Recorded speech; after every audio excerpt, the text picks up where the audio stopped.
of Allah, you are a shining light, enlightening everyone's path and guiding us all the way. Ya Rabbi bil Mustafa balligh maqasidana waghfir lana ma mada wasi'an. May there be peace and blessings on you. May Allah grant you as promised the maqam of Mahmud. Ya Rabbi bil Mustafa balligh maqasidana waghfir lana ma mada wasi'an. There is no one like you, there is just no one the same. So merciful is your nature, and most high is your name. Ya Rabbi bil Mustafa balligh maqasidana waghfir lana ma mada wasi'an. Look at the heavens, the earth, the shining sun and the moon. When Allah made everything, He made it all just for you. Ya Rabbi bil Mustafa balligh maqasidana waghfir lana ma mada wasi'an. The Lord has sworn by the beauty of the curls in your hair, and by the noor on your face, and by the cloak that you wear. Ya Rabbi bil Mustafa balligh maqasidana waghfir lana ma mada wasi'an. Look at Abu Bakr, Umar, Uthman and Mawla Ali. We love them all as they have spent time in your company.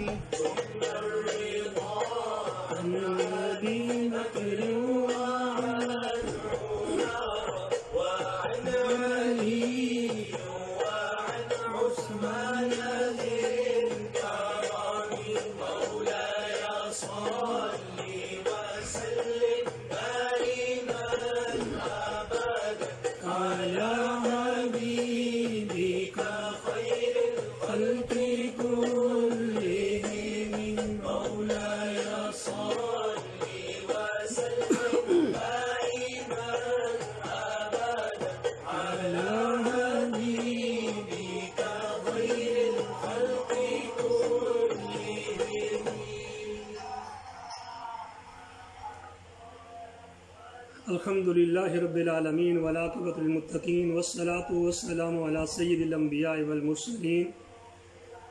اما بعد فاعوذ باللہ من الشیطان الرجیم بسم اللہ الرحمن الرحیم رب اشرح لی صدری ویسر لی امری واحلل عقدۃ من لسانی یفقہوا قولی رب زدنی علما سیدنا کریم صلی اللہ علیہ وسلم اللہم صلی علی سیدنا و مولانا محمد وعلی آل سیدنا واصحاب سیدنا و مولانا محمد وبارک وسلم. برادران اسلام السلام علیکم ورحمۃ اللہ وبرکاتہ. اج اللہ کریم کے فضل و کرم سے سورہ الانعام کی جو آیات بینات 8ویں پارہ میں ہیں ان کا مختصر سا خلاصہ مایہ ناز تفسیر ضیاء القرآن کی روشنی میں عرض کرنے کی کوشش کی جائے گی.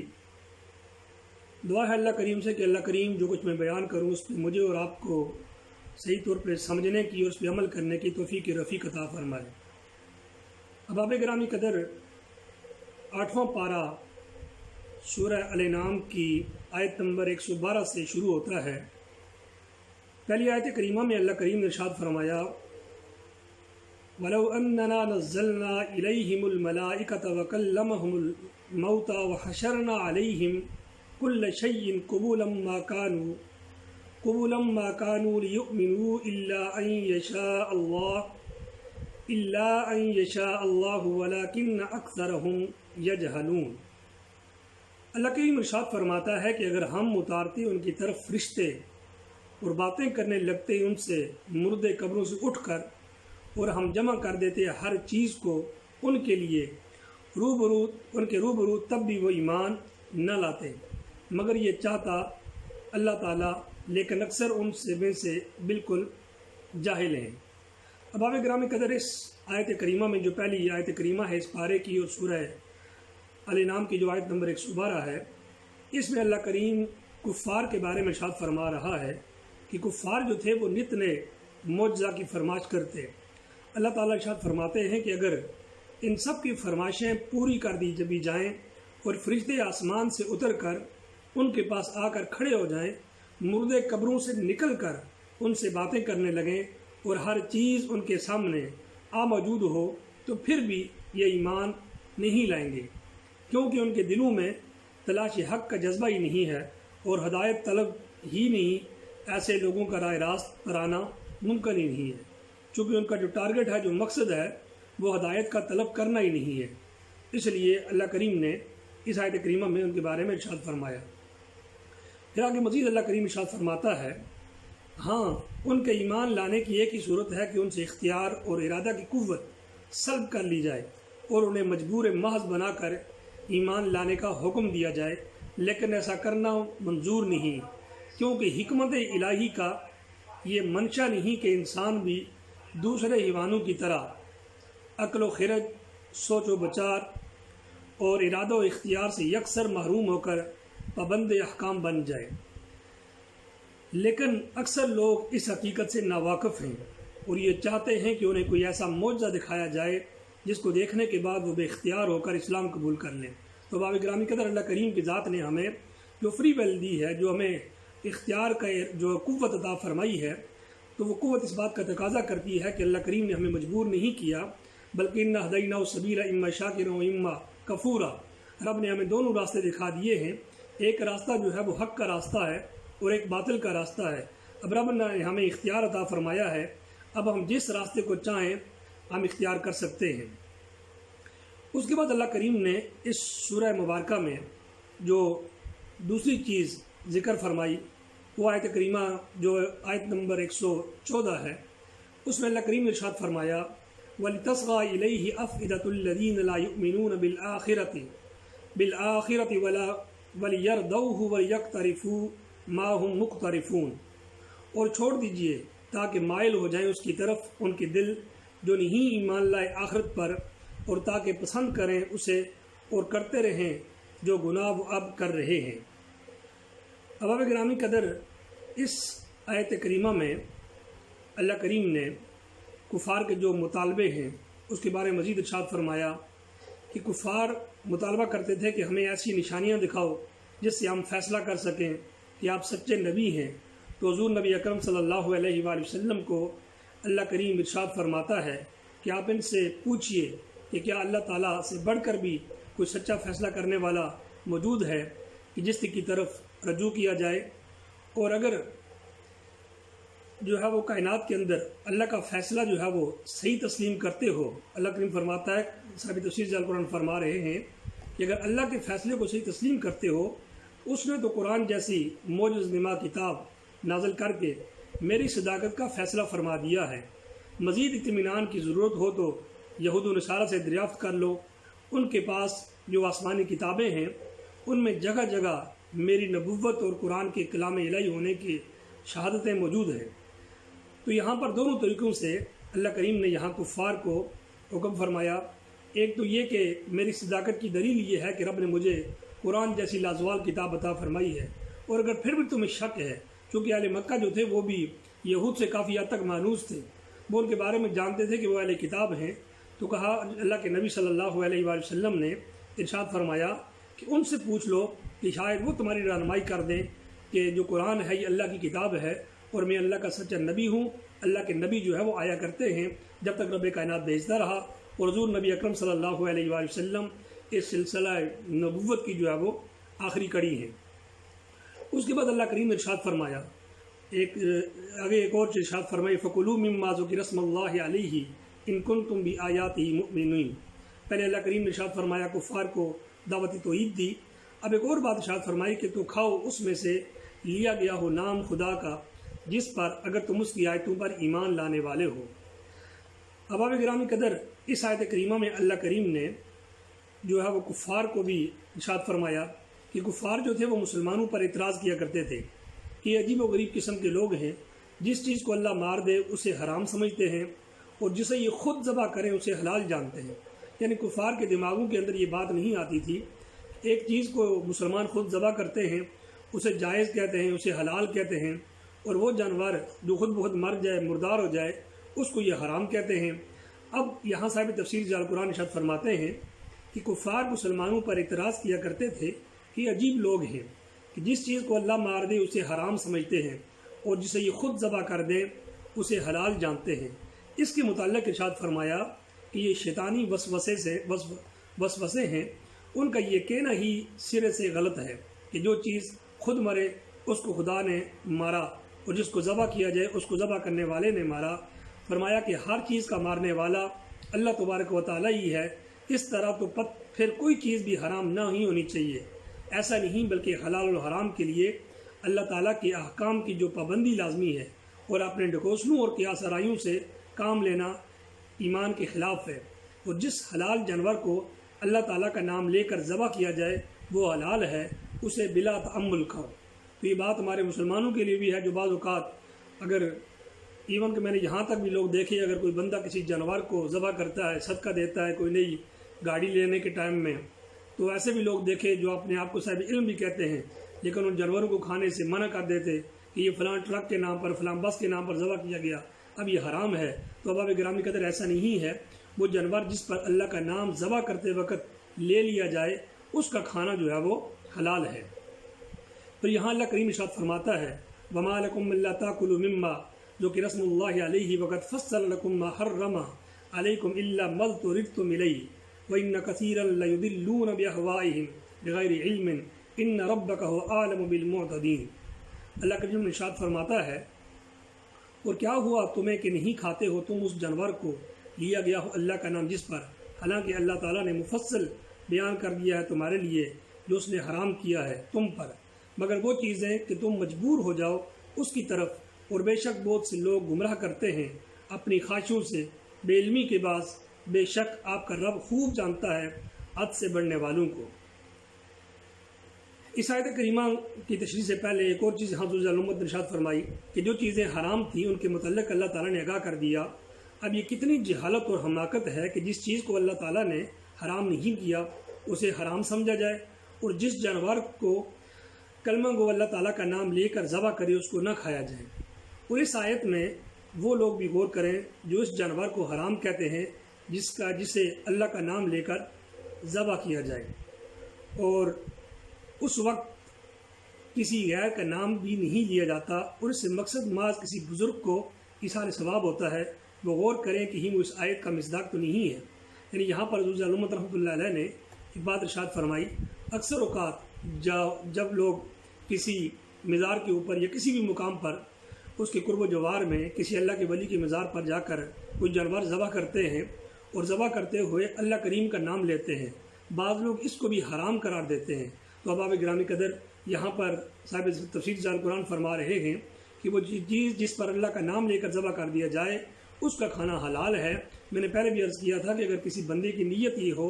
کہ یہاں دربار پر ذبح کیا جائے گا، مزار پر ذبح کیا جائے گا، اس سے صاحب مزار خوش ہوگا، تو یہ عمل قطعاً جو ہے وہ بالکل 100% غلط ہے۔ لیکن اگر کسی کا مقصد صرف یہ ہو کہ یہاں ذبح کرنے کے بعد اس کا گوشت جو یہاں پر آنے والے زائرین ہیں، جو وہاں لوگ جاتے ہیں، ان کے لیے جو کھانا پکایا جائے گا، اس کھانے کا ثواب جو ہے وہ اس صاحب مزار کے روح کو اشارے ثواب کیا جائے گا، تو یہ عمل کسی بھی طرح جو ہے وہ ممنوع نہیں ہے۔ لیکن یہی ہے کہ جو نظر ہے وہ اللہ کریم کی ذات کے لیے ہی جو ہے ہمیں کی جائے گی۔ اور اس کے بعد احباب گرامی قدر، یہاں پر جو آگے آنے والی آیات ہیں اس میں اللہ کریم ارشاد فرماتا ہے کہ اللہ کریم نے اس کے بعد کی جو آیات بینات ہیں ان میں مزید جو چیز ذکر ارشاد فرمائی، اللہ کریم نے ارشاد فرمایا وَذَرُوا ظَاهِرَ الْإِثْمِ وَبَاطِنَهُ إِنَّ الَّذِينَ يَكْسِبُونَ الْإِثْمَ سَيُجْزَوْنَ بِمَا كَانُوا يَقْتَرِفُونَ، اور ترک کر دو ظاہری گناہ کو اور چھپے ہوئے کو، بے شک وہ لوگ جو کماتے ہیں گناہ تو جلد ہی سزا دی جائے گی انہیں اس گناہ کی جس کا وہ ارتکاب کیا کرتے تھے۔ بعض اوقات ہم لوگ گناہ کرتے ہوئے بھول جاتے ہیں، سوچتے ہیں کہ شاید ہمیں کسی نے پوچھنا نہیں ہے اور کبھی بھی ہماری بات پرس نہیں ہوگی۔ اللہ کریم ارشاد فرما رہا کہ ایسا نہیں ہے۔ یہاں صاحب تفسیر جلال قرآن نے ارشاد فرمایا کہ ہر قسم کے گناہوں سے باز رہنے کا حکم دیا جا رہا ہے، خواہ ان کا تعلق اعضاء جسمانی سے ہو یا دل سے، خواہ ان کا تعلق ارتکاب مجمع عام میں کیا جائے یا لوگوں سے چھپ کر، کیونکہ گناہ اپنی ذات یا سوسائٹی کے حقوق کو پامال کرنے کا نام ہے۔ تو باب گرامی قدر اس نقطے کو بیان کرنے کے لیے میں عرض کرنا چاہتا ہوں آپ سے کہ گناہ ہے کیا، گناہ کو گناہ کیوں کہا جاتا ہے اور اسم یہ کیوں ہے اور اس سے کیوں روکا گیا، اس کا بھی سنیے کہ اسلام جو ہے وہ کس قدر ہمیں درس دیتا ہے کہ اسلام ایک معاشرتی دین ہے جو پورے کی پوری سوسائٹی کو ساتھ لے کر چلنے کا درس دیتا ہے۔ یہاں پہ اللہ کریم نے ارشاد فرمایا اس گناہ کے بارے میں، ارشاد فرماتے ہیں صاحب تفسیر جلال قرآن،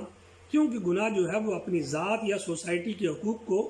پامال کرنے کا نام ہے، یعنی اس میں انسان اپنی ذات کے بھی حقوق پامال کرتا ہے اور انسان معاشرے کے جو حقوق ہیں انہیں بھی پامال کرتا ہے، اور اسلام کسی صورت میں بھی نہ اس کی اجازت دے سکتا ہے اور نہ اسے برداشت کر سکتا ہے۔ ایک پاکیزہ معاشرہ تب ہی معرض وجود میں آ سکتا ہے جب اس کے افراد کے ظاہری اعضاء بھی کسی پر زیادتی نہ کریں اور ان کے دل بھی برے خیالات سے پاک ہوں، ان کی جلوت اور خلوت دونوں یکساں طور پر پاکیزہ ہوں۔ زمانہ جاہلیت کے عربوں کا یہ معمول تھا کہ چھپ کر بدکاری کرنا اس کو وہ حلال سمجھتے تھے، اور آج بھی یورپ کا جاہلی تمدن گناہ کی اس تفریق کا قانونی طور پر معترف ہے، اور اسلام جس معاشرہ کی تشکیل کے لیے کوشاں ہے وہاں گناہ کی کوئی گنجائش نہیں ہے۔ جلوت و خلوت یکساں جو ہے وہ طاہر ظاہر اور باطن دونوں جو ہے وہ یہاں پر ذکر کیے گئے کہ کوئی بندہ گناہ کسی بھی طرح کرے، چاہے وہ چھپ کر کرے یا ظاہر میں کرے، ہر اعتبار سے جو ہے وہ اللہ کریم کی ذات اس سے واقف ہے۔ یہاں پہ اس آیت کریمہ کے بعد اللہ کریم نے مزید ارشاد فرمایا وَلَا تَأْكُلُوا مِمَّا لَمْ يُذْكَرِ اسْمُ اللَّهِ عَلَيْهِ وَإِنَّهُ لَفِسْقٌ، ارشاد فرمایا کہ مت کھاؤ اس جانور سے کہ نہیں لیا گیا ہو اللہ کا نام اس پر، اور اس کا کھانا نافرمانی ہے۔ یہاں پھر اللہ کریم نے کلیئرلی اس بات کا ارشاد فرمایا، حتیٰ کہ اہل سنت والجماعت کا عقیدہ یہ ہے باب گرامی قدر، اگر کوئی انسان کسی جانور کو ذبح کرے، اور اولیاء کاملین تو دور کی بات ہے، اگر کوئی بندہ ذبح کرتے ہوئے حضور نبی رحمت صلی اللہ تعالیٰ علیہ وآلہ وسلم کا اس میں گرامی بھی چھری پھیرتے ہوئے استعمال کرتا ہے، اس جانور کو بھی ہم حلال جو ہے وہ نہیں سمجھتے، کیونکہ وہاں پر صرف اور صرف اللہ کریم کی جو ہے وہ تکبیر ہی کی جائے گی، اللہ کریم کا اس میں گرامی یہاں پر لیا جائے گا۔ پہلی آیت میں یہ حکم دیا کہ اللہ تعالیٰ کی حلال کی ہوئی چیزوں کو حرام مت کہو، اس آیت میں حکم دیا کہ اللہ تعالیٰ کی حرام کی ہوئی چیزوں کو حلال مت سمجھو، اور وہ جانور جو خود مر گیا ہو وہ بھی حرام ہے، اور جسے ذبح تو کیا گیا لیکن دانستہ اس پر اللہ تعالیٰ کا نام نہیں لیا گیا یا اللہ کے نام کے ساتھ کسی اور کا نام بھی لیا گیا تو وہ بھی حرام ہے۔ یہ بات بھی بڑی کلیئر ہو گئی ہے سنت والجماعت کا جو عقیدہ ہے کہ اگر کوئی بندہ اللہ کا نام بھی لے اور اللہ کا نام لینے کے ساتھ ذبح کے وقت اگر کسی اور کا بھی نام لے لیتا ہے تو وہ چیز بھی جو ہے وہ حرام ہو جائے گی۔ لیکن دنیا کے اندر کوئی بھی ایسا مسلمان یقیناً نہیں ہے کہ جو جانور کو ذبح کرتے ہوئے اللہ تبارک و تعالیٰ کی ذات کے علاوہ وہ کسی بھی اور کا جو ہے وہ نام لے۔ پھر آگے اللہ کریم نے دوسرے رکوع میں ارشاد فرمایا اس کے آغاز میں اَوَمَنْ كَانَ مَيْتًا فَأَحْيَيْنَاهُ وَجَعَلْنَا لَهُ نُورًا يَمْشِي بِهِ فِي النَّاسِ كَمَنْ مَثَلُهُ فِي الظُّلُمَاتِ لَيْسَ بِخَارِجٍ مِنْهَا كَذَلِكَ زُيِّنَ لِلْكَافِرِينَ مَا كَانُوا يَعْمَلُونَ۔ اللہ کریم ارشاد فرماتا ہے کیا وہ جو پہلے مردہ تھا پھر زندہ کیا ہم نے اسے اور بنا دیا اس کے لیے نور چلتا ہے جس کے اجالے میں لوگوں کے درمیان، اور وہ اس جیسا ہو سکتا ہے جو اندھیروں میں پڑا ہو، نہیں نکلنے والا ان سے، یوں ہی آراستہ کر دیے گئے کافروں کے لیے وہ اعمال جو وہ کیا کرتے تھے۔ اس آیت کریمہ میں اس سے پہلے جو آیت کریمہ تھی اس سے ایک چیز تو یہ بھی واضح ہو گئی کہ جو شخص اللہ کی حرام کردہ چیزوں کو حلال یقین کرتا ہے وہ مشرک ہے، اور جو بندہ اللہ کی حلال کردہ چیزوں کو حرام جو ہے وہ تصور کرتا ہے تو وہ بھی مشرک کے زمرے میں آتا ہے۔ اور اس کے بعد احباب گرامی قدر یہاں پر ارشاد فرمایا تفسیر کے اندر کہ کیونکہ دین الہی میں حکم الہی کو چھوڑنا اور دوسروں کے حکم کو ماننا اور اللہ کے سوا دوسرے کے حکم کو حاکم قرار دینا شرک ہے، یعنی اللہ تعالیٰ کی ذات کو چھوڑ کر اللہ کے حکم کو جو ہے وہ پس پش ڈال کر کسی اور کے حکم کو فالو کرنا، یہ بھی شرک کے زمرے میں آتا ہے۔ اس سے بھی جو ہے وہ اجتناب کرنا چاہیے، کوئی بھی ایسا کام نہیں کرنا چاہیے جہاں پہ اللہ کریم کا حکم اور دنیا داروں کا حکم آپس میں ٹکرا رہا ہو، تو پھر وہاں بھی ہمیں ہر صورت میں اللہ کریم کی ذات پر ہی جو ہے وہ اس پر عمل کرنا چاہیے، اللہ کے حکم پر ہی عمل کرنا چاہیے۔ پھر اس آیت کریمہ میں اللہ کریم نے موت سے مراد کفر اور جہالت لی ہے، اور زندگی سے مراد ہدایت لی ہے، اور علم ہے، اور نور سے مراد قرآن حکیم ہے۔ اللہ تعالیٰ ارشاد فرماتے ہیں کہ وہ انسان جو پہلے کفر و جہالت کی موت مر چکا ہو، اسے اللہ تعالیٰ اپنے خاص فضل و کرم سے ہدایت و علم کی زندگی مرحمت فرمائے، اور دنیا کے اس ظلمت قدا میں اس کے پاس قرآن کی روشن شمع ہو، جس کی روشنی میں وہ اپنی منزل مقصود کی طرف بڑھتا چلا جا رہا ہو۔ کیا اس خوش نصیب کے ساتھ وہ بد نصیب برابری کا دعویٰ کر سکتا ہے جو گمراہی کی تہ در تہ ظلمتوں میں حیران اور سرگرداں ہو، اور ان سے باہر نکلنے کا کوئی راستہ اسے نہ مل رہا ہو؟ گویا کہ احباب گرامی قدر ہدایت کے راستے پہ چلنے والا اور گمراہی کے راستے پہ چلنے والا کبھی بھی دونوں جو ہے وہ برابر نہیں ہو سکتے۔ پھر اللہ کریم نے یہاں ارشاد فرمایا وَكَذَلِكَ جَعَلْنَا فِي كُلِّ قَرْيَةٍ أَكَابِرَ مُجْرِمِيهَا لِيَمْكُرُوا فِيهَا وَمَا يَمْكُرُونَ إِلَّا بِأَنفُسِهِمْ وَمَا يَشْعُرُونَ۔ اس آیت کریمہ میں اللہ کریم نے ارشاد فرمایا کہ اور اسی طرح ہم نے بنایا ہے ہر بستی میں اس کے بڑے لوگوں کو وہاں کے مجرم، تاکہ وہ مکر و فریب کیا کریں اس میں، اور نہیں فریب دیتے مگر اپنے آپ کو، اور وہ اس بات کا شعور بھی نہیں رکھتے۔ احباب گرامی قدر اس آیت کریمہ کی تفسیر کرتے ہوئے صاحب تفسیر جلال قرآن ارشاد فرماتے ہیں کہ مکہ کے رئیس اور سردار حضور نبی اکرم صلی اللہ تعالیٰ علیہ وآلہ وسلم کی خلافت کے خلاف جو ہے وہ نت نئی شرارتیں اٹھاتے، یعنی حضور نبی اکرم صلی اللہ علیہ وآلہ وسلم کے خلاف نئی نئی شرارتیں جو ہے وہ کرتے، اور کبھی کوئی الزام لگاتے، کبھی کوئی بہتان لگاتے، اور ان کا مقصد یہ ہوتا کہ آپ سے لوگ جو ہے وہ متنفر ہو جائیں۔ اللہ تبارک و تعالیٰ اپنے مصطفیٰ کریم صلی اللہ تعالیٰ علیہ وآلہ وسلم کو فرماتے ہیں کہ ہمیشہ سے ایسا ہی ہوتا چلا آیا ہے کہ شہر کے چودھری اور رئیس اپنے اثر و رسوخ کو، یعنی ہر دور کے اندر یہ طریقہ کار رہا ہے، وہ اپنے اثر و رسوخ کو بحال کر رکھنے کے لیے پیغمبروں کے خلاف الزامات لگاتے چلے آئے ہیں، اور لوگوں کو انبیاء سے دور رکھنے کے لیے سارے جتن کرتے رہے ہیں، اور وہ اپنی نادانی کے باعث اس چیز کو نہ سمجھ سکے، اور وہ اپنے آپ کو دھوکہ دے رہے ہیں، اور اپنے ہاتھوں اپنی عاقبت جو ہے وہ برباد کر رہے ہیں۔ تو یہ طریقہ کار اس وقت بھی رائج تھا، اور یہ طریقہ کار اب بھی رائج ہے۔ اب بھی دنیا کے اندر بے شمار لوگ ہیں جو اپنی چودراہٹ قائم کرنے کے لیے اہل اللہ کی بات کو سننے کے لیے بھی گوارا نہیں کرتے، اور لوگوں کو اس سے دور کرتے ہیں تاکہ لوگ جو ہے وہ دینداروں کی بات نہ سنیں، کیونکہ دینداروں نے اللہ کریم کے بارے میں بتانا ہے، اور اگر اللہ کریم کے احکامات پر عمل کیا جائے تو پھر تمام کے تمام انسان جو ہے وہ مساوی ہوتے ہیں، تمام کے حقوق برابر ہوتے ہیں۔ اس لیے اس قسم کی حربیں جو ہے وہ لوگ یہ کیا کرتے تھے۔ اس کے بعد احباب گرامی قدر بڑی ہی خوبصورت آیت کریمہ ہے، آیت نمبر 126۔ اللہ کریم ارشاد فرماتا ہے فَمَن يُرِدِ اللَّهُ أَن يَهْدِيَهُ يَشْرَحْ صَدْرَهُ لِلْإِسْلَامِ وَمَن يُرِدْ أَن يُضِلَّهُ يَجْعَلْ صَدْرَهُ ضَيِّقًا حَرَجًا كَأَنَّمَا يَصَّعَّدُ فِي السَّمَاءِ كَذَلِكَ يَجْعَلُ اللَّهُ الرِّجْسَ عَلَى الَّذِينَ لَا يُؤْمِنُونَ۔ اکثر اوقات آپ لوگوں نے دیکھا ہوگا کہ کچھ لوگ دین کی بات کر رہے ہوتے ہیں، جن کی زندگی کا اوڑھنا بچھوڑنا یہ ہوتا ہے کہ ہم اللہ کریم کا جو دین ہے اس کو لوگوں تک پہنچائیں اور دین کی بات کریں، اور کچھ لوگ وہ ہوتے ہیں کہ جن کا زندگی کا اوڑھنا بچھوڑنا یہ ہوتا ہے ہر وقت وہ دین کے خلاف، دینداروں کے خلاف، ان کی گفتگو کا محور و مرکز یہ ہوتا ہے کہ وہ اللہ تبارک و تعالیٰ کے نبی صلی اللہ علیہ وآلہ وسلم کے دین کی بات کرنے والوں کے خلاف ہر روز کوئی نہ کوئی نیا پراپیگنڈا وہ لوگ کر رہے ہوتے ہیں۔ اس کا سبب کیا ہے؟ تو احباب گرامی قدر، اللہ کریم نے اس کا بھی ہمیں یہاں پر آج بتایا کہ یہ جو کچھ وہ کرتے ہیں اس کی بنیادی وجہ کیا ہے۔ اللہ کریم ارشاد فرماتا ہے، اور جس خوش نصیب کے لیے اللہ تعالیٰ ارادہ فرماتا ہے کہ ہدایت دے اسے، تو کشادہ کر دیتا ہے اس کا سینہ اسلام کے لیے، اور جس بد نصیب کے لیے اللہ تعالیٰ ارادہ فرماتا ہے کہ اسے گمراہ کر دے، تو بنا دیتا ہے اس کے سینہ کو تنگ، بہت تنگ،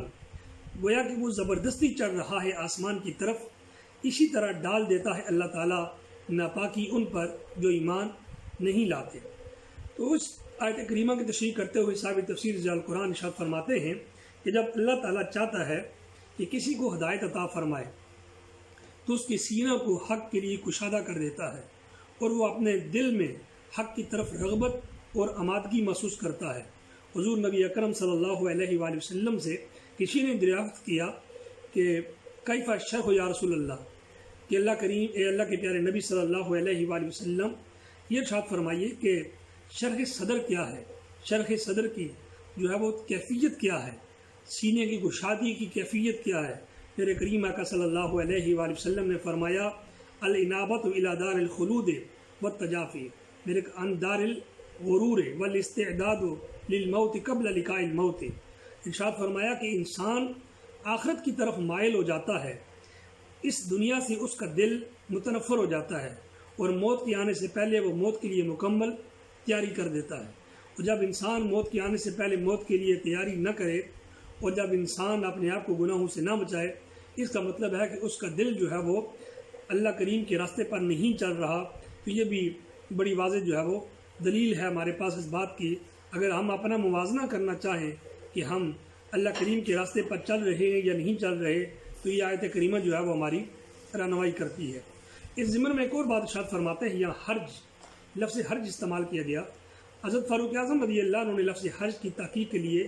بنی کنانہ کے ایک شخص کو بلایا اور اس سے پوچھا کہ جوان، حرجہ کس کو کہتے ہیں؟ اس جوان نے جواب دیا، قالا الحرجۃ فینا شجرۃ تکون بین الاشجار التي لا تصل الیها راعیۃ ولا بخشیۃ ولا شیء۔ اس نے کہا کہ حرجہ کا معنی یہ ہے کہ ہمارے ہاں اس درخت کو حرج کہتے ہیں جو گھنے درختوں کے جھنڈ میں ہوتا ہے، جہاں کوئی چیز نہیں پہنچ سکتی۔ یہ سن کر سیدنا فاروق اعظم رضی اللہ عنہ نے ارشاد فرمایا، کذالک قلب المنافق لا یصل الیہ شیء من الخیر۔ ارشاد فرمایا کہ جو منافق ہوتا ہے اس کا دل بھی ایسا ہی ہوتا ہے کہ وہاں کوئی بھلائی کی چیز نہیں پہنچ سکتی۔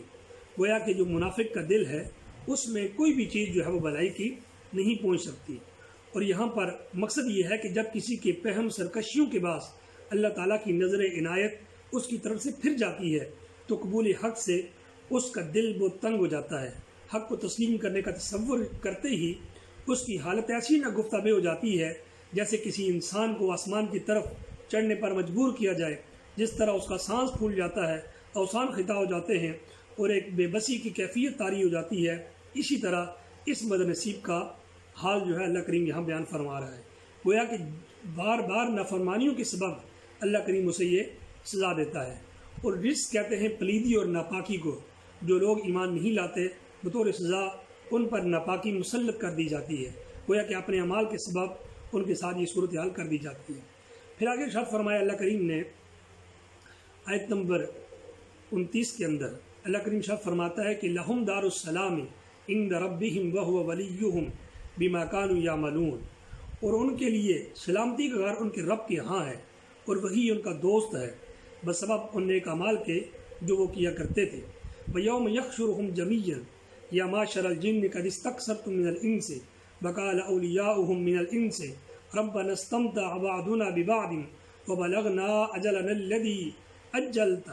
أَجَّلْتَ لَنَا قَالَ النَّارُ مَثْوَاكُمْ خَالِدِينَ فِيهَا إِلَّا مَا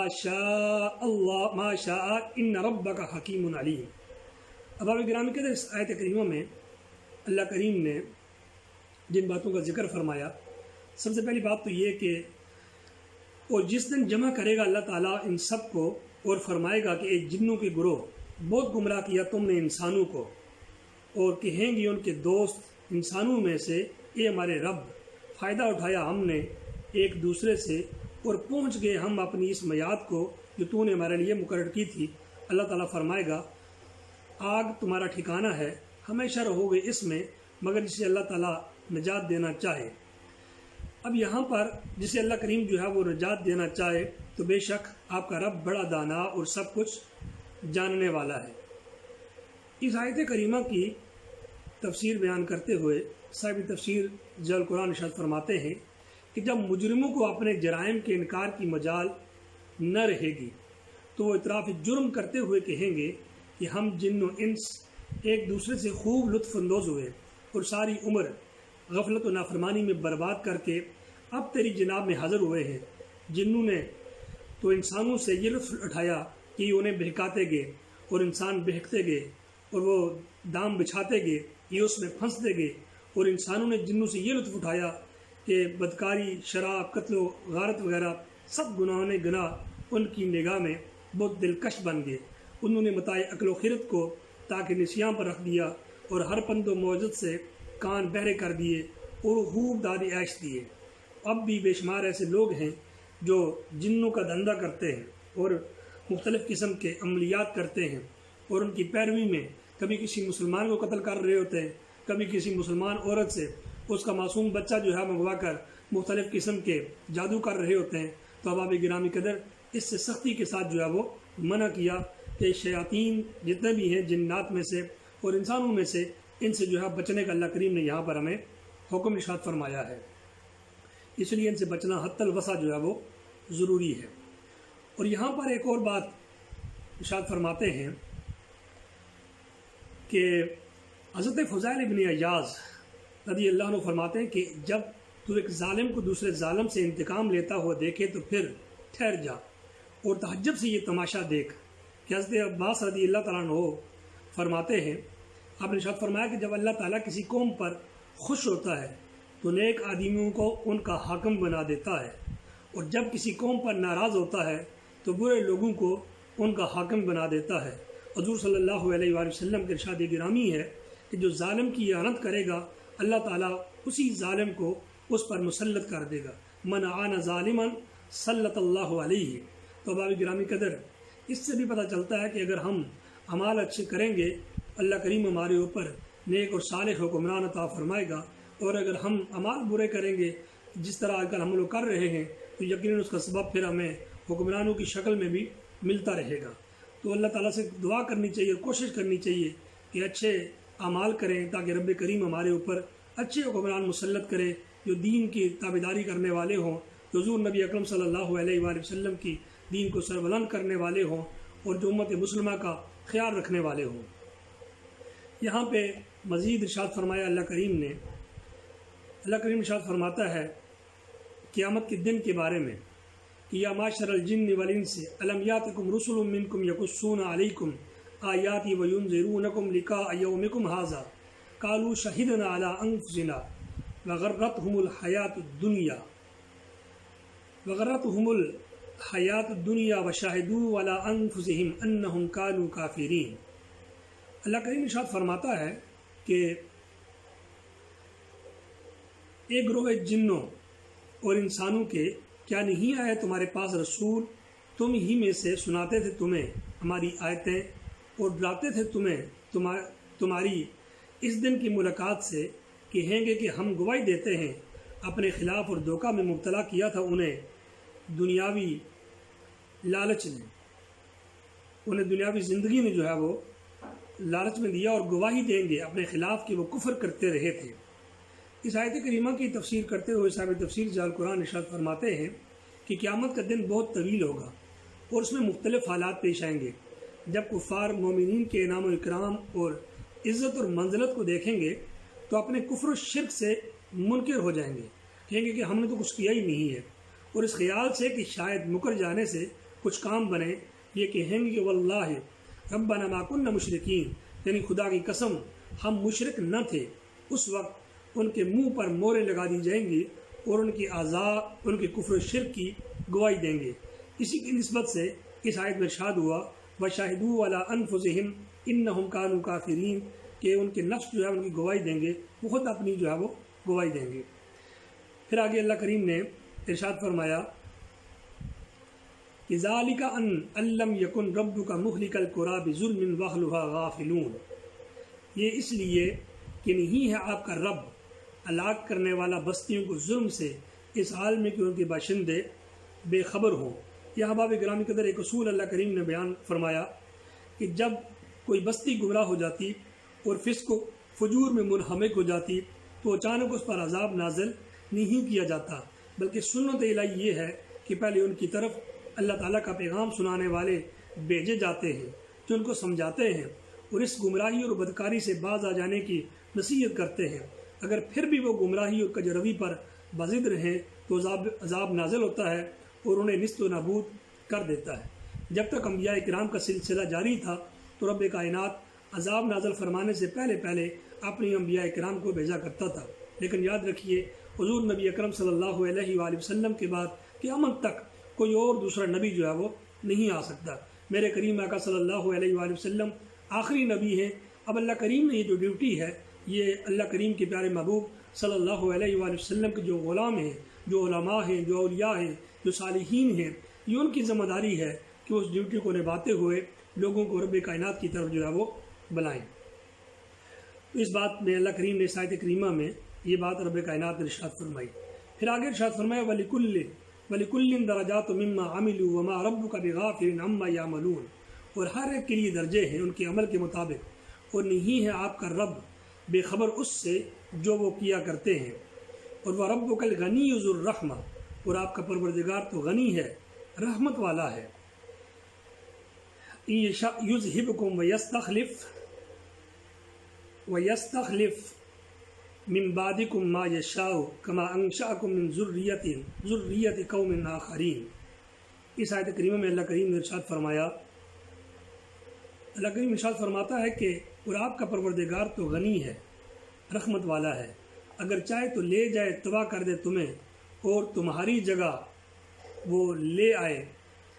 تمہارے بعد جسے چاہے، جیسے پیدا کیا تمہیں دوسری قوم کی اولاد سے، بے شک جس کا تم سے وعدہ کیا گیا ہے ضرور آنے والا ہے، اور نہیں ہو تم اللہ کو عاجز کرنے والے۔ اب آپ گرامی قدر یہاں پر ایک بات بھی عرض کرتا چلوں، اکثر اوقات ہم لوگ جو ہے وہ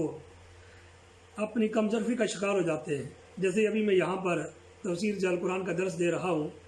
اور میں ذوم باطل کا شکار ہو جاؤں کہ اگر میں نے یہ درس سوشل میڈیا پر نہ دیا تو کائنات میں کوئی یہ درس نہیں دے گا، تو ایسا نہیں ہے۔ اللہ کریم فرماتا ہے اگر تم کچھ عمل خیر کر لو تو یاد رکھو یہ رب کائنات کی توفیق ہے، تو تم پر یہ کرم فرما رہا ہے۔ اگر تم نہ کرو تو رب فرماتا ہے میں کسی اور کو یہ ڈیوٹی عطا فرما دوں گا۔ اس لیے ہمیں کوشش یہ کرنی چاہیے کہ رب کائنات کا ہم جو بھی دین کا کام کریں اس میں رب کا ہم شکر ادا کریں، اور کہ اس رب نے ہمیں کرنے کی توفیق عطا فرمائی، نہ کہ ہم لوگ یہ کہیں کہ اگر ہم نہیں کریں گے تو یہ کام رک جائے گا۔ میں نے کئی لوگوں کو یہ بھی بات کرتے ہوئے سنا کہ اگر ہم اللہ کے دین کا کام نہیں کریں گے تو اللہ کا دین مٹ جائے گا۔ یاد رکھیے یہ جملہ جو ہے بالکل باطل ہے، اس لیے اللہ کا دین جو ہے وہ نہیں مٹے گا۔ اللہ کریم خود اپنے دین کی حفاظت کرنے والا ہے۔ ہم تو صرف یہ کوشش کر رہے ہیں کہ اللہ کریم اس دین کی برکت سے جو ہے وہ ہماری مشکلات دور فرمائے۔ یہاں پر صاحب تفسیر جل قرآن نے بڑی خوبصورت بات ارشاد فرمائی۔ ارشاد فرماتے ہیں کہ شاید کوئی کم فہم اس غلطی میں مبتلا ہو جائے کہ اللہ تعالیٰ جو ہمیں اپنی طرف اتنی کوشش سے بلا رہا ہے، رسول بھیجے جا رہے ہیں، کتابیں نازل کی جا رہی ہیں، معجزات کا سلسلہ جاری ہے، تو شاید اس کی کبریائی کا دار و مدار اور اس کی خدائی اور بادشاہی کا انحصار ہم پر ہے۔ اگر ہم نے اسے اپنا رب تسلیم کر لیا تو اس کی خدائی قائم ہو رہے گی، اور اگر اس کو ماننے سے انکار کر دیا تو اس کی عظمت اور کبریائی میں فرق آ جائے گا۔ چنانچہ اس کا ازالہ کر دیا کہ وہ غنی ہے، اسے کسی سے حاجت نہیں، ہر چیز اس کی محتاج ہے، ہاں اس کی رحمت بے پایاں اور اس کی شفقت بے نہایت ہے۔ اس کا تقاضا یہ ہے کہ تمہیں ہلاکت کی گڑھے سے بچائے، اور تم میں جو صلاحیتیں ہیں ان کی نشو و نما کے لیے ایسی شریعت عطا کی جائے جس پر عمل پیرا ہونے سے انسان اپنا اصلی مقام جو ہے وہ پہچان سکے۔ تو یہ اصل دنیا میں انسان کے آنے کا جو مقصد ہے وہ یہ ہے۔ یہاں پھر آگے ارشاد فرمایا اللہ کریم نے آنے والی آیات کے اندر ارشاد فرمایا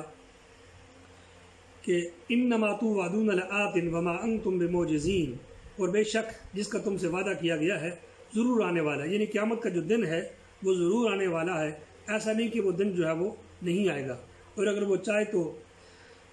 اور یہاں پر ایک اور بات بھی مزید بھی اللہ کریم نے ارشاد فرمائی، اس کی تشریح کرتے ہوئے صاحب تفسیر جلال قرآن ارشاد فرمایا کہ اگر وہ چاہے تو تمہیں مٹا ڈالے اور تمہارا نام و نشان بھی باقی نہ رہے، اور جس طرح تمہارے باپ دادا کے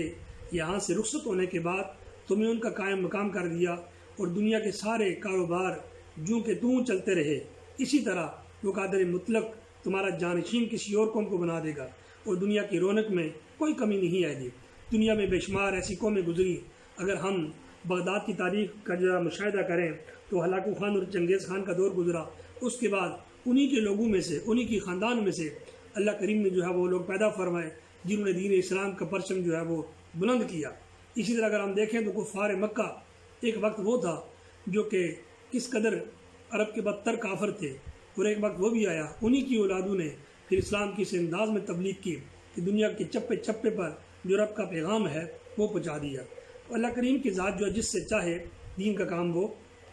لیتا ہے۔ یہاں پہ پھر اللہ کریم نے ارشاد فرمایا قُلْ يَا قَوْمِ اعْمَلُوا عَلَىٰ مَكَانَتِكُمْ إِنِّي عَامِلٌ فَسَوْفَ تَعْلَمُونَ مَنْ تَكُونُ لَهُ عَاقِبَةُ الدَّارِ إِنَّهُ لَا يُفْلِحُ الظَّالِمُونَ۔ ارشاد فرمایا کہ اے میری قوم،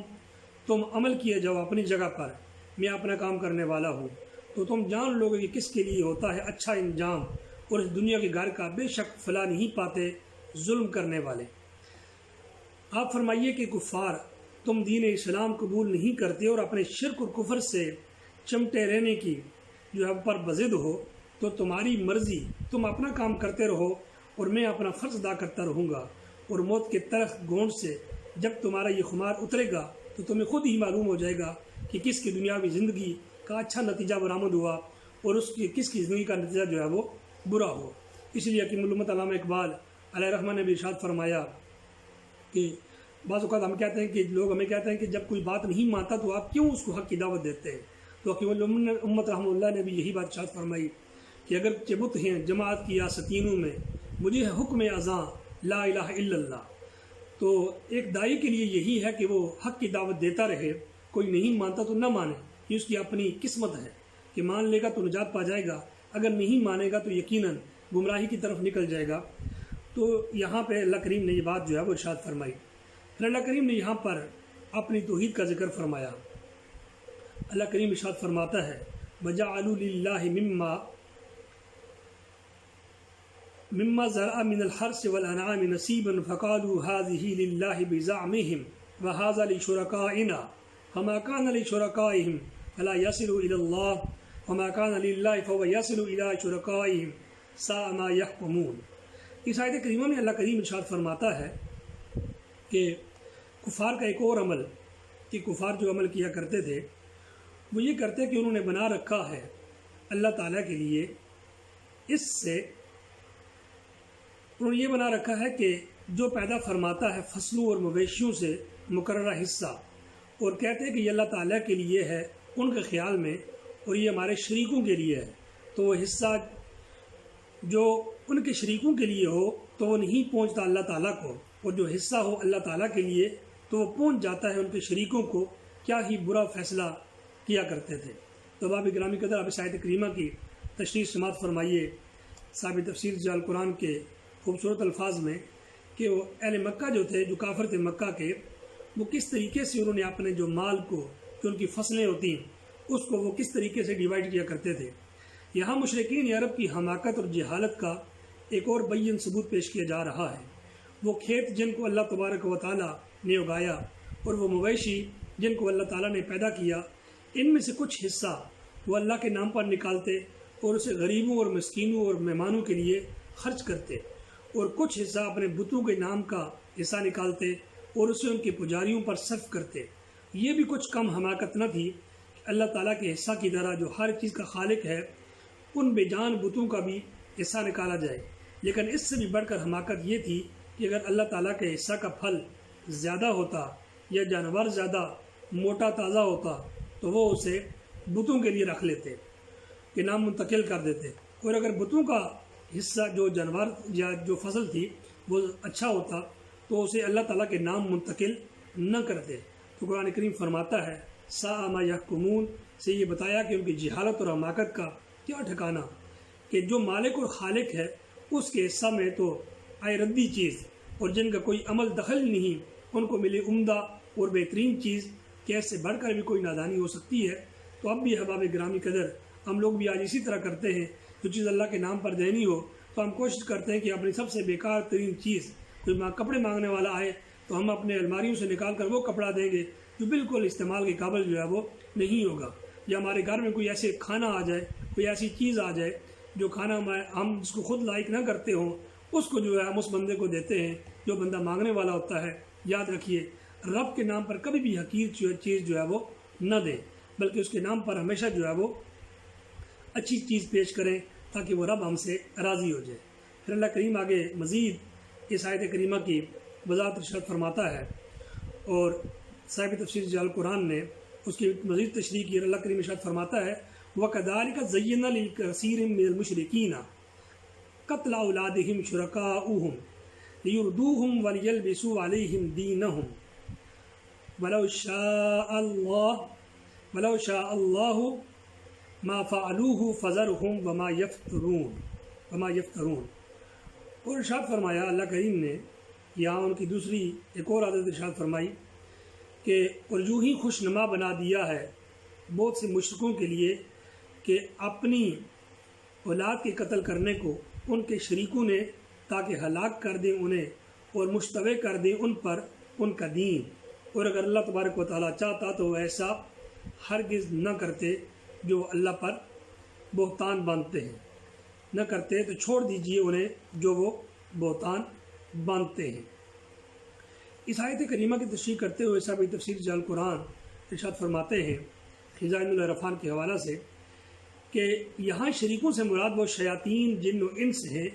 جن کی اطاعت کے شوق میں مشرکین اللہ تعالیٰ کی نافرمانی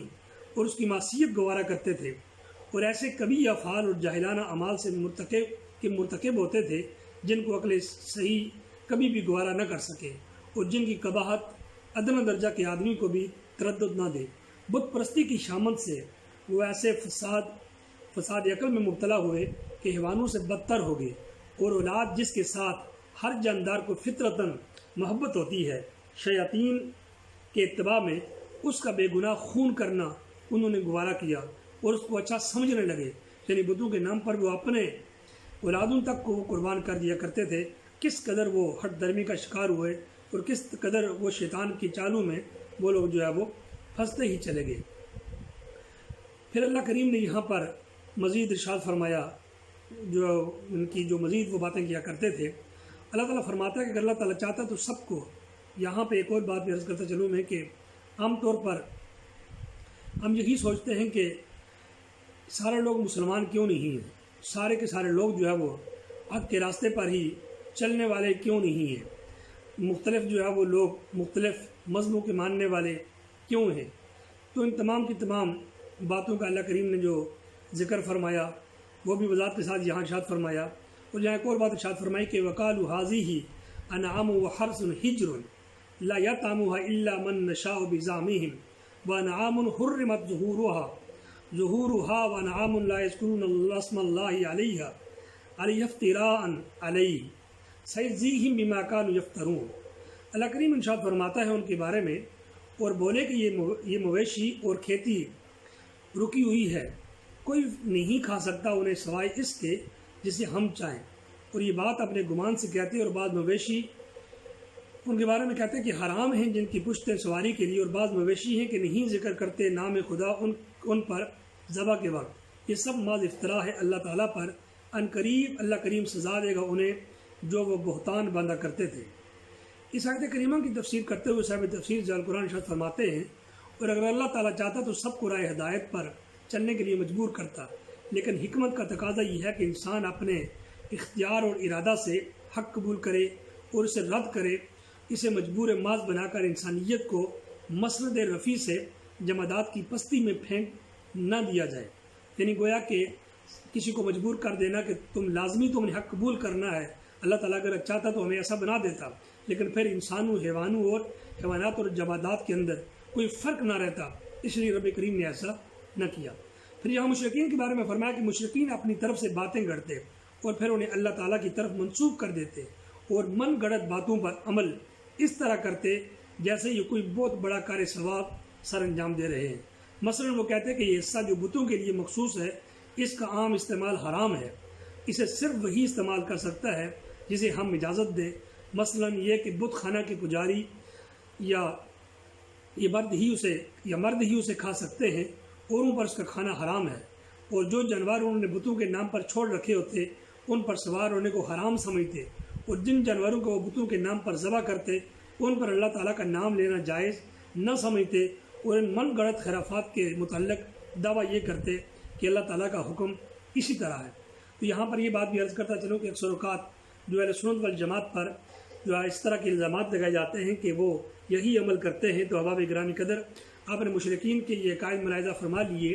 ان سے دور دور کا بھی واسطہ اہل اسلام کا نہیں ہے، نہ تو اہل اسلام کسی جانور کو اس انداز میں پالتے ہیں اور نہ ہی اس کا دودھ پینا اپنے لیے حرام قرار دیتے ہیں، نہ ہی اپنی کھیتی کوئی ایسی رکھتے ہیں کہ ہم نے فلاں جگہ اس کا صدقہ دینا ہے۔ اس طرح کے عقائد جو ہے وہ اہل سنت والجماعت کے نہیں ہیں، جنہیں خواہ مخواہ زبردستی جو ہے وہ جوڑا جاتا ہے۔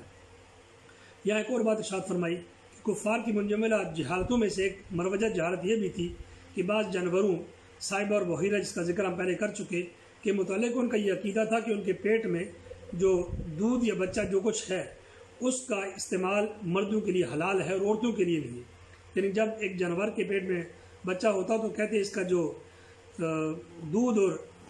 اس کا جو پیدا ہونے والا بچہ ہے اس کا گوشت یا اس بچے کا جو دودھ ہے وہ مردوں کے لیے تو حلال ہے لیکن عورتوں کے لیے حلال نہیں ہے۔ اور یہاں پر اس طرح کی باتیں وہ کرتے، اور پھر اگر اسی جانور کی شکم سے وہ بچہ مردہ پیدا ہوتا تو مردوں اور عورتوں سب کے لیے حلال ہے۔ اللہ تعالیٰ فرماتے ہیں ان قریب ان خرافات کی سزا انہیں دی جائے گی۔ یعنی پہلے یہ کہتے ہیں کہ اگر بچہ زندہ ہوا اگر وہ تو مردوں کے لیے حلال ہوگا، عورتوں کے لیے حلال نہیں ہوگا، لیکن وہ جو جانور کا بچہ اگر مردہ پیدا ہوا تو پھر یہ کہتے ہیں کہ جناب اب یہ مردوں اور عورتوں دونوں کے لیے حلال ہے۔ تو اس قسم کے عقائد تھے مشرکین مکہ کے، جسے اللہ کریم یہاں پر ذکر فرما رہا ہے۔ ان آیات بینات کے بعد اللہ کریم نے جو چیز ارشاد فرمائی ہے وہ بھی بہت اہم ہے۔ اللہ کریم نے یہاں پر ارشاد فرمایا آنے والی آیت کریمہ میں قد خسر الذین قتلوا اولادہم صفحا بغیر علم وحرموا ما رزقهم اللہ افتراء علی اللہ قد ضلوا وما كانوا مہتدین۔ اور پھر ارشاد فرمایا وَهُوَ الَّذِي أَنشَأَ جَنَّاتٍ مَعْرُوشَاتٍ وَغَيْرَ مَعْرُوشَاتٍ وَالنَّخْلَ وَالزَّرْعَ مُخْتَلِفًا أُكُلُهُ وَالزَّيْتُونَ وَالرُّمَّانَ مُتَشَابِهًا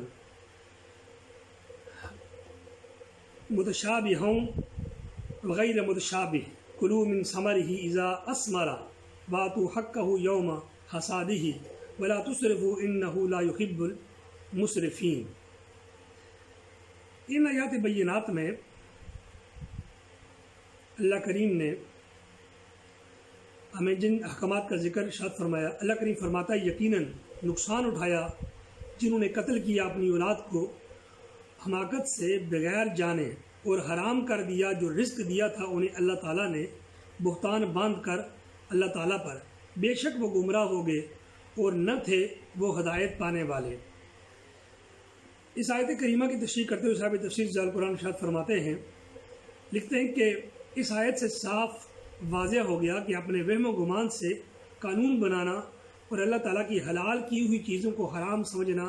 انسان کے لیے تباہی اور بربادی کا باعث ہے۔ تو باب گرامی قدر کوئی بھی ہم قانون بنائیں تو قانون بناتے ہوئے ضروری ہے کہ ہم بحیثیت مسلمان اس قانون کو اللہ اور اللہ کے رسول صلی اللہ علیہ وآلہ وسلم کے تابع رکھیں۔ پھر جو آگے جو آیت کریمہ میں نے تلاوت کی اس میں اللہ کریم نے ارشاد فرمایا اور وہی ہے جس نے پیدا کیے ہیں باغات، کچھ چھپروں پر چڑھے ہوئے ہیں اور کچھ بغیر اس کے، اور کھجور اور کھیتی الگ الگ ہیں کھانے کی چیزیں ان کی، اور زیتون اور انار جو شکل میں ایک جیسے ہیں اور ذائقہ میں مختلف، کھاؤ اس کے پھل سے اور جب وہ پھلدار ہو، اور ادا کرو اس کا حق جس دن وہ کٹے، اور فضول خرچی نہ کرو، بے شک اللہ تعالیٰ پسند نہیں کرتا فضول خرچی کرنے والوں کو۔ ہمارے گرامی قدر اس آیت کریمہ کے اندر بہت ساری وہ چیزیں ہیں جو ہمارے لیے روزمرہ کی زندگی میں ہم کرتے ہیں، ان کے بارے میں احکامات ہیں۔ یہ اللہ تعالیٰ کی حکمت بالغہ اور قدرت کاملہ کا اندازہ لگانا چاہو تو عالم نباتات میں ہی غور کرو۔ اللہ تعالیٰ کو اللہ کریم نے قرآن کریم میں ارشاد فرمایا نا کہ سنوریہم آیاتنا فی الآفاق وفی انفسہم، اللہ کی نشانیاں جو ہیں وہ پوری کائنات میں پھیلی ہوئی ہیں، اگر کہیں دیکھنے کی توفیق نہیں ہوتی تو اپنے ذات کو دیکھ لو، اسی کے اندر اللہ کی نشانیاں ہیں۔ یہاں اللہ کریم ارشاد فرماتا ہے کہ اللہ تعالیٰ کی اس کی تفسیر کرتے ہوئے صاحب تفسیر جلال قرآن لکھ رہے ہیں کہ اللہ تعالیٰ کی حکمت بالغہ اور قدرت کاملہ کا اندازہ لگانا چاہو تو عالم نباتات میں ہی غور کرو۔ یہ مختلف قسم کے لذیذ پھل اور یہ اونچے اونچے کھجور کے درخت، یہ لہلاتے ہوئے کھیت جن کی اقسام کا شمار نہیں ہو سکتا، جو کہیں رنگ اور شکل میں ایک دوسرے سے ملتے جلتے ہیں اور بو اور ذائقہ میں الگ الگ ہیں۔ ایک انار کو ہی لیجئے، غلاف کے اندر متعدد خانے ہیں جنہیں ابریشم سے بھی نرم پردوں سے الگ الگ کر دیا گیا ہے۔ ہر خانہ میں عقیق سے بھی زیادہ چمکدار دانے بڑی احتیاط سے لپیٹ کر رکھ دیے گئے ہیں، اور ہر دانہ اپنے رنگ ذائقہ میں ایک مکمل وحدت ہے۔ یہ سب کچھ غیر مبہم انداز میں بیان کر رہا ہے کہ ان کو رنگ و بو اور ذائقہ اور لذت عطا فرمانے والا بہت بڑا حکیم اور قادر مطلق ہے۔ کتنی خوبصورت الفاظ میں تشریح کی یہاں صاحب تفسیر جلال قرآن نے، اور مزید ارشاد فرمایا اگلی آیت کریمہ میں، اس آیت کریمہ کے اگلے حصے کے بارے میں کہ بعض علماء کا خیال ہے کہ اس سے مراد عشر ہے، یعنی جو کھیتی وغیرہ بارش سے سیراب ہو اس کا 10واں حصہ، اور جس کی نہر یا کنویں وغیرہ سے آبپاشی ہو اس کا 20واں حصہ، جس کی تفصیل کتب فقہ میں جو ہے وہ درج ہے۔ تو احباب گرامی قدر یہاں پر یہ بات بھی ملاحظہ فرمائیں کہ عشر کیا چیز ہے۔ عشر ہم لوگ وہ لوگ جو کہ زمینوں والے ہیں، جن کو رب کائنات نے زمینیں عطا فرمائی ہیں، ان کے اوپر وہ فصلیں کاشت کرتے ہیں۔ پہلے تو یہ رواج ہوتا تھا، پہلے یہ طریقہ کار ہوتا تھا کہ لوگ اس قدر اسلام پر عمل کرتے تھے کہ اس وقت تک اپنی فصل کو گھر لے کر نہیں جاتے تھے جب تک کہ اس میں سے وہ عشر نہ نکال دیں۔ لیکن ہماری بدبختیاں یہ ہوئیں کہ جب سے ہم نے عشر کو چھوڑ دیا تو رب کائنات ہم سے روٹ گیا، اور ہماری فصلوں سے جو ہے وہ برکت ختم کر دی گئی۔ وہ زمینیں جو فصلیں دیا کرتی تھیں وہ زمینیں بنجر ہو گئیں، ان زمینوں پر پلازے بن گئے، عمارتیں بن گئی، گھر بن گئے، اور رب کا جو رزق ہم ان سے حاصل کرتے تھے وہ تمام کا تمام جو ہے وہاں سے ختم کر دیا گیا۔ تو یہاں پر عشر کے بارے میں فرمایا جا رہا ہے کہ اگر وہ زمین جو کہ کھیتی وغیرہ سے سیراب ہو، اس کا 10واں حصہ جو ہے، اور جو نہر یا کنویں وغیرہ سے آبپاشی ہو اس کا 20واں حصہ دیا جاتا ہے، یعنی وہ زمین جو کہ قدرتی طور پر بارش سے سیراب ہو اس میں عشر زیادہ دیا جاتا ہے، اور وہ زمین جہاں سے ہم پانی جو ہے وہ خرید کر لیتے ہیں اس سے عشر جو ہے وہ کم دیا جاتا ہے۔ اور اس کے بعد یہاں پر ایک اور بات ارشاد فرمائی اسراف کے بارے میں، فضول خرچی کے بارے میں۔ اسراف اور فضول خرچی جو ہے وہ ہر طرح کی ممنوع ہے۔ اللہ کریم کا قرآن دیکھیے، اللہ کی جو ہے وہ نظام دیکھیے، اور حضور نبی اکرم صلی اللہ علیہ وآلہ وسلم جو دین لے کر آئے وہ کس قدر خوبصورت دین ہے۔ اللہ کریم اس میں ارشاد فرماتا ہے کہ اسراف اور فضول خرچی ہر طرح کی ممنوع ہے۔ چنانچہ علماء کرام نے تصریح فرمائی ہے کہ فقراء اور مساکین کو دیتے ہوئے وقت بھی میانہ روی کو ہاتھ سے نہ جانے دو۔ ایسا نہ کرو کہ ہر چیز لٹا کر خود دوسروں کے دستے نگر بن جاؤ۔ تو جب اسلام نے کار خیر میں فضول خرچی سے منع کیا تو دوسرے کاموں میں فضول خرچی کو کب برداشت کیا جائے گا؟ اسی لیے ارشاد فرمایا کہ فضول خرچ جو ہے وہ شیطان کا بھائی ہے۔ گویا کہ ہم نیک عمل کرتے ہوئے بھی اس طرح خرچ نہ کریں کہ بعد میں ہم لوگوں سے مانگتے پھریں۔ تو اللہ کریم نے ہمیں اس بات کا یہاں پر درس دیا، اور پھر اللہ کریم نے یہاں پر اس کے بعد جو آیت کریمہ ہے جو اس میں مزید ارشاد فرمایا وَمِنَ الْأَنْعَامِ حَمُولَةً وَفَرْشًا كُلُوا مِمَّا رَزَقَكُمُ اللَّهُ وَلَا تَتَّبِعُوا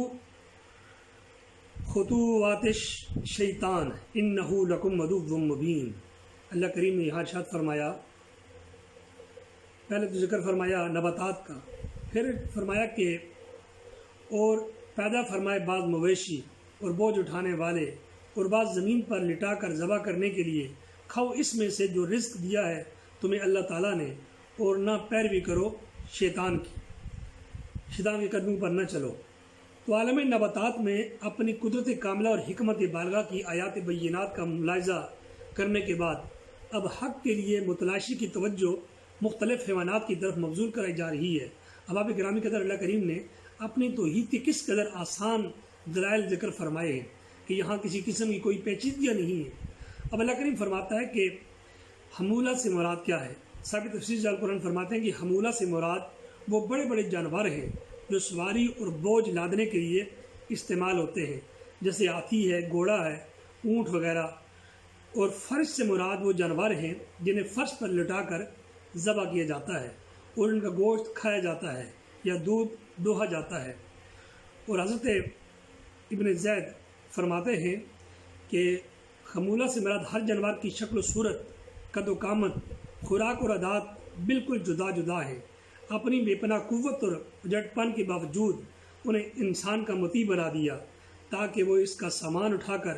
دور دراز کی مسافتوں تک لے جائیں اور اس طرح ہر طرح کی خدمت بجا لائیں۔ تو احباب گرامی قدر، یہاں ایک نقطہ ہے ان لوگوں کے لیے جو کہ جانوروں کی پوجا کرتے ہیں، جو گائے کی، بندر کی اور نہ جانے سانپ کی اور کن کن جانوروں کی پوجا کرتے ہیں۔ اللہ کریم فرماتا ہے کہ اتنے بڑے بڑے جانور، ہاتھی اور اونٹ، یہ بھی اس لیے بنائے تمہاری خدمت کے لیے۔ اب انسان اگر اپنے مقام کو بھول جائے اور انسان اپنے مقام کا ادراک نہ کرے اور انسان ان جانوروں سے خدمت لینے کے بجائے ان کی پوجا شروع کر دے تو یہ انسان کی ہی بدبختی ہے، اس کے علاوہ یہ اور کچھ نہیں ہے۔ پھر احباب گرامی قدر، اللہ کریم نے آگے آنے والی آیات کے اندر جانوروں کی حلت و حرمت کے متعلق کفار عرب کے جو جاہلانہ طریقہ کار تھا اس کا ذکر فرمایا اور اس کا بتلان بھی کیا جا رہا ہے اور اسے دریافت کیا جا رہا ہے کہ جن جانوروں کو تم نے حرام سمجھ رکھا ہے ان میں حرمت آئی کہاں سے؟ یعنی انہوں نے خود ہی اپنے لیے کچھ جانوروں کو حرام قرار دے دیا تھا۔ کیا اس لیے انہیں حرام سمجھتے ہو کہ وہ نر ہیں، یا اس لیے کہ وہ مادہ ہیں، یعنی وہ میل اور فیمیل ہیں، اس لیے تم ان کے حرام قرار دیتے ہو؟ اگر یہ وجہ ہے تو پھر تمام نر یا تمام مادائیں حرام ہونی چاہیے، کیونکہ بعض نروں کو حلال اور بعض کو حرام، بعض مادوں کو حلال اور بعض کو حرام قرار دینا کہاں کی عقل مندی ہے؟ اور پھر آگے ارشاد فرمایا اور یا ان کی حرمت کی وجہ یہ ہے کہ وہ ماؤں کے شکموں میں ہے۔ اگر ایسا ہے پھر نر اور مادہ کی تخصیص بھی بیکار ہوئی، پھر تو ہر جانور حرام ہونا چاہیے، خواہ وہ نر ہو یا مادہ، کیونکہ ان میں سے ہر ایک شکم مادر میں رہا ہے۔ اور اگر ان جانوروں کو حرام کرنے کی کوئی دلیل کوئی دلیل تمہارے پاس نہیں ہے تو پھر یہ کتنا بڑا ظلم ہے کہ جن جانوروں کو اللہ تعالیٰ نے حلال بنایا تم بغیر کسی دلیل کے ان کو حرام بناتے ہو۔ تو باب گرامی قدر، اس آیت کریمہ سے آپ کو سمجھ آئی بات کہ اللہ کریم نے کس قدر آسان الفاظ میں ان کو جھنجھوڑا کہ عقل کے اندھو، کبھی تم کہتے ہو مادہ حرام ہے اور کبھی کہتے ہو نر حرام ہے، تو کبھی کہتے ہو جو ماں کے پیٹ میں اتنا عرصہ رہے وہ حرام ہے، تو وہ تو سارے کے سارے جانور ہی رہتے ہیں، تو سارے کے سارے جانور ہی یا مادہ ہوتے ہیں یا جو ہے وہ نر ہوتے ہیں، تو تم کس بنیاد پر ان چیزوں کو اپنے اوپر حرام قرار دیتے ہو؟ اللہ کریم نے یہاں پر منع فرمایا کہ ایسا جو ہے وہ نہیں ہے۔ اور پھر ایک اور بات یہاں ارشاد فرمائی، یہاں تک کہ حضور صلی اللہ علیہ وسلم نے ہمیں ایک نسخہ بیان فرما دیا۔ اکثر اوقات ہم لوگ کنفیوز ہوتے ہیں جانوروں کے بارے میں، کیونکہ جو حرام جانور ہیں ان کی تعداد بہت زیادہ ہے دنیا کے اندر۔ اب اللہ کریم نے کچھ حرام جو جانور ہیں، اسی طرح جو حلال جانور ہیں وہ بھی بے تحاشا ہیں، لیکن رب کریم نے حرام کا ذکر فرما دیا کچھ جانوروں کا، اور باقی یہ ایک عمومی کلیہ ارشاد فرما دیا کہ کس بنیاد پر تم دیکھ سکتے ہو کون سا جانور حلال ہے اور کون سا جانور حرام ہے۔ تو ارشاد فرمایا کہ مسلم شریف کی حدیث مبارکہ ہے، یہاں تک کہ حضور صلی اللہ علیہ وسلم نے فرمایا ہر داڑھ سے چیر کر کھانے والے جانور، یعنی ہر وہ جانور جو اپنی داڑھوں سے کسی بھی چیز کو چیر کر کھاتا ہے وہ جانور حرام ہے۔ جس طرح کہ ہم دیکھتے ہیں کہ شیر وغیرہ یہ اپنی داڑھوں سے چیر کر کھاتا ہے، اور پنجوں سے نوچ کر کھانے والے جو پرندے ہیں ان کو بھی حرام قرار دیا گیا، یعنی وہ پرندہ جو اپنے پنجوں کے اندر پکڑ کر کوئی جانور چیز کھاتا ہے تو وہ چیز حرام ہے، وہ جانور جو ہے وہ حرام ہے، اور اسی طرح وہ جانور حرام ہے جو اپنے داڑھوں سے جو ہے وہ چیر کے کھاتا ہے۔ تو یہ ایک عمومی کلیہ اللہ کریم کے محبوب صلی اللہ علیہ وسلم نے ہمیں ارشاد فرما دیا۔ پھر یہاں ذکر فرمایا کہ کسی چیز کو حرام کرنے کی دو جہتیں ہوتی ہیں، یعنی چیزیں جو ہے وہ حرام کیوں ہوتی ہیں، یا تو یہ کہ وہ جسمانی اور یا روحانی طور پر مضر ہوتی ہیں۔ تو باب گرامی قدر، کوئی بھی چیز جو حرام جسے اللہ کریم نے حرام قرار دیا ہے اس کی حرمت کا سبب یہ ہے یا وہ چیز ہمارے لیے جسمانی طور پر نقصان دہ ہوگی یا وہ چیز ہمارے لیے روحانی طور پر مضر ہوگی، اس لیے اللہ کریم نے اس کو جو ہے وہ حرام قرار دیا ہے۔ تو یہ تمام کی تمام باتیں اللہ کریم نے اس پارے کے اندر ذکر فرمائیں۔ اس کے علاوہ اور بے شمار احکامات اللہ کریم نے ذکر فرمائے ہیں۔ چند اور عرض کرنے کے بعد پھر ختم کر رہا ہوں۔ پھر کفار کے قاعدے باطلہ کی تردید کی گئی، نیز اشیاء کی حلت اور حرمت کے متعلق ان کی جو جاہلانہ رسموں کی خرابیوں کو ظاہر فرما دیا۔ اب ان آیات میں اللہ کریم نے ان کے شبہ کا ازالہ کیا جا رہا ہے کہ وہ شبہ یہ تھا کہ ہم اور ہمارے آباء و اجداد مدت ہائے دراز سے شرک کرتے چلے آئے ہیں۔ جب اللہ کے نبی صلی اللہ علیہ وسلم انہیں بتاتے ہیں کہ تم شرک نہ کرو، وہ کہتے ہیں کہ ہمارے آباء و اجداد جو ہیں وہ بھی تو شرک کرتے رہے، وہ بھی جانوروں کے بارے میں اسی طرح حلال الحرام کا عقیدہ رکھتے تھے، تو ہم اسے کیوں نہ مانیں؟ تو یہاں ارشاد فرمایا جا رہا ہے کہ وہ شبہ یہ تھا کہ ہم اور ہمارے آباء و اجداد مدت ہائے دراز سے شرک کرتے چلے آئے ہیں اور جانوروں کی حلت اور حرمت کے متعلق اس قانون کے پابند رہے ہیں۔ اگر یہ باتیں اللہ تعالیٰ کو ناپسند ہوتی تو وہ کبھی ایسا نہ کر سکتے۔ ان کا یوں کرتے رہنا اس بات کی دلیل ہے کہ یہ شرک وغیرہ اللہ تعالیٰ کو پسند ہے۔ چنانچہ دوسری آیت میں ان کا یہ شبہ بڑی وضاحت سے بیان کر دیا اور ارشاد فرمایا کہ اللہ تعالیٰ ان کا شبہ کا ازالہ فرما رہا ہے، برہان فعلی سے کرتے ہیں۔ اللہ کریم اگر تمہاری یہ بات درست ہوتی کہ تمہارے شرک اور حلال اور حرام کرنے والا جو رواج ہے اللہ تعالیٰ کی رضا اور خوشنودی کی اسے سند حاصل ہے، تو یہ تھا کہ ایسے لوگوں پر اللہ تعالیٰ کا فہم لطف و کرم ہوتا۔ اللہ کے تم سے پہلے جنہوں نے اس گمراہی کو اپنایا ان پر غضب الہی ہوا اور صفحہ ہستی سے ان کا نام و نشان جو ہے وہ مٹا دیا گیا۔ تم خود غور کرو، ایسی سنگین سزا مجرموں اور نافرمانوں کو دی جاتی ہے یا اطاعت شعاروں اور فرما برداروں کو۔ بعض علماء نے کفار کے شبہ کی تقریر دوسری طرح کی ہے، یعنی کفار کہیں گے کہ ہم تو بے اختیار اور مجبور تھے، اللہ کی مشیت ہی یہی تھی کہ ہم کفر و شرک کے مرتکب ہوں، ہماری کیا مجال تھی کہ اس کی مشیت کی خلاف ورزی کرتے۔ چنانچہ اللہ تعالیٰ نے اس بات کو بھی یہاں پر جو ہے وہ رد فرمایا ہے۔ ان تمام کی تمام باتوں کا احباب گرامی قدر اللہ کریم نے ذکر فرمایا ہے، اور پھر اس سورہ مبارکہ کی جو اختتام ہے اس سے پہلے دو تین باتیں اور سماعت فرما لیں، پھر ہم ختم کر رہے ہیں۔ اور یہاں ارشاد فرمایا کہ میرے رسول صلی اللہ علیہ وآلہ وسلم آپ ان سے پوچھئے کہ جو کچھ کہہ رہے ہو اس کے متعلق تمہارے پاس کوئی دلیل بھی ہے یا نہیں ہے؟ تو یقیناً ان کے پاس کوئی ایسی دلیل نہ تھی، ما ظن و تخمین سے وہ ایسی باتیں کیا کرتے تھے۔ پھر یہاں پر اللہ تعالیٰ ارشاد فرماتے ہیں کہ اللہ تعالیٰ تمہیں قبول حق کے لیے مجبور نہیں کرتا، بلکہ دلیل اور حجت سے تمہیں دعوت دیتا ہے کہ تم حق اور صداقت کو قبول کرو، اور اس نے تمہیں اختیار دیا ہے کہ تم اپنی مرضی سے چاہو تو حق قبول کرو، چاہو تو تم باطل کو اختیار کرو۔ پھر آگے فرمایا یعنی اس کی قدرت سے کیا بعید تھا کہ وہ تم میں برائی اور گمراہی کی استعداد ہی پیدا نہ کرتا، اور اپنے سرشت کے لحاظ سے فرشتوں کی طرح صرف عبادت اور اطاعت ہی تم کرتے، یا تم ارادہ اور شعور سے معروم پیدا کیے جاتے اور بلا ارادہ اور غیر شعوری طور پر تم سے نیکیاں سرزاد ہوتی، لیکن حکمت الہی کا تقاضا یہ نہیں تھا بلکہ انسان شجر و حجر کی طرح مجبور ماض بھی نہ ہو اور فرشتوں کی طرح فطری اعتبار سے فقط نیک اور پاک باز ہی نہ ہو، بلکہ انسان کے اندر نیکی اور گناہ دونوں کے مادے رکھ دیے گئے تاکہ اس کو ٹیسٹ کیا جائے کہ وہ اچھے عمل کرے گا تو یقیناً جنت کا حقدار ٹھہرے گا، اور اگر وہ برے عمل کرے گا تو وہ جہنم کا حقدار ٹھہرے گا۔ تو احباب گرامی قدر یہ ایک بات ہے، اس کے علاوہ اور بے شمار موضوعات اللہ کریم نے یہاں پر ذکر فرمائے۔ اور ساتھ ساتھ ایک اور چیز عرض کر کے پھر میں آخری بات عرض کرتا ہوں کہ اللہ حضرت ابن عباس فرماتے ہیں کہ جو اس میں چند آیات ذکر کی کہ یہ محکم آیات ہیں اور ان میں آسمانی ہدایت کے وہ اصول بیان کیے گئے جو تمام شریعتوں میں مشترک ہیں۔ تمام انبیاء کرام نے ان احکامات پر عمل پیرا ہونے کا اپنی امتوں کو حکم دیا۔ اس میں سے مدرج الامور ہے نمبر 1 یہ کہ شرک کے بارے میں تمام کے تمام انبیاء کرام نے یہ بتایا کہ شرک کرنا جو ہے سب سے بڑا گناہ ہے۔ پھر ماں باپ سے بدسلوکی کرنا اور فقر و تنگدستی کی وجہ سے اولاد کو قتل کر دینا، ہر قسم کی بے حیائی کے کام خواہ لوگوں کے سامنے کیے جائیں یا چھپ کر کیے جائیں، اور کسی کو ناحق قتل کرنا، یہ 5 ایسے گناہ ہیں جن کے بارے میں اللہ کریم نے تمام کی تمام شریعتوں میں اس بات کو بار بار ذکر فرمایا کہ شرک سے بچنا، شرک کرنا ایک بہت بڑا گناہ ہے، اور ماں باپ سے بدسلوکی کرنا، فقر و تنگدستی کی وجہ سے اس خوف سے اولاد کو قتل کر دینا کہ میری اولاد کو میں کیا کھلاؤں گا، اور اسی طرح بے حیائی کے کام خالی لوگوں کے سامنے چھپ کیے جائیں یا چھپ کر کیے جائیں، اور کسی بندے کو جو ہے وہ قتل ناحق کرنا اسے منع کیا گیا، اور اسی طرح جو یتیم کا مال کھانا، اس سے بھی ایک بار پھر اللہ کریم نے ہمیں جو ہے وہ منع فرمایا۔ اور پھر اللہ کریم نے اپنا جو صحیح جو راستہ ہے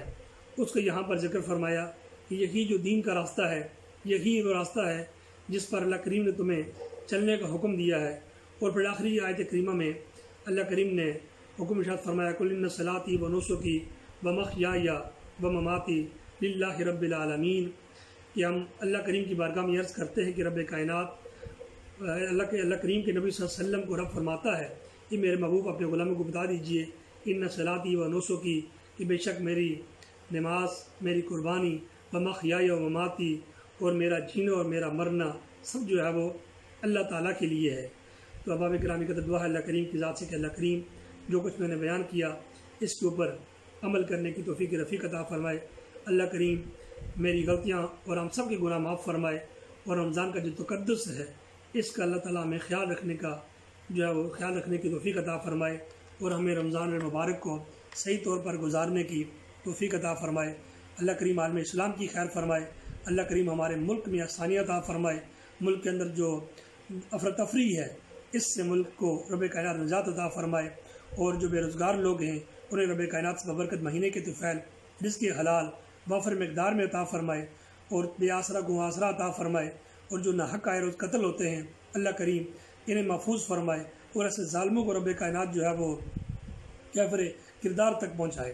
اور ہمارے ملک کی خیر فرمائے۔ ہمارے ملک کی جو حکومت ہے رب کائنات اسے ٹھیک طریقے سے ملک کا نظام چلانے کی توفیق عطا فرمائے، اس کے لیے آسانی عطا فرمائے، اور رب کائنات وہ تمام کے تمام ممالک جہاں پہ پاکستان کے لوگ ہم موجود ہیں اللہ کریم سب ملکوں پر کرم فرمائے۔ اللہ کریم عرب امارات پر کرم فرمائے، یہاں کے جو حکمران ہیں جو ہم سب کی خدمت کر رہے ہیں، جو اس ملک کو بہتری کی طرف لے کر جا رہے ہیں، اللہ کریم ان پر مزید کرم عطا فرمائے۔ رب کائنات ہم سب کی مشکلات دور فرمائے۔ جو بھی اولاد ہیں ان کو رب کائنات نیک اور صالح اولاد عطا فرمائے، جن کی بچیاں نہیں رب انہیں بچیاں عطا فرمائے، جن کی اولاد نورینہ نہیں اللہ کریم انہیں اولاد نورینہ عطا فرمائے، اور جن کی اولاد ہے رب کائنات کو فرما بردار بنائے۔ ہم سب کو رب ذوالجلال حج بیت اللہ نصیب فرمائے، اور حضور نبی اکرم صلی اللہ علیہ وآلہ وسلم کے دربار گہربار کی بار بار حاضری نصیب فرمائے۔ تمام کے تمام امتحانوں میں ہمیں کامیاب فرمائے۔ صاحب تفسیر جلال قرآن کے درجات بلند فرمائے، اور صاحب تفسیر جلال قرآن کے سارے خاندان پر کرم فرمائے۔ آپ کے جتنے دین کے کام ہیں ان کو کامیاب فرمائے، اور آپ کے در سے پڑھنے والے جہاں جہاں موجود ہیں اللہ کریم سب پر کرم فرمائے۔ عالم اسلام کی خیر فرمائے، تمام کے تمام مسلمانوں پر آپ کرم فرمائے۔ ربنا تقبل منا انک انت السمیع العلیم وتوب علینا انک انت التواب الرحیم۔ جہاں جہاں مسلمان ظلم کی چکی میں پس رہے ہیں اے رب کائنات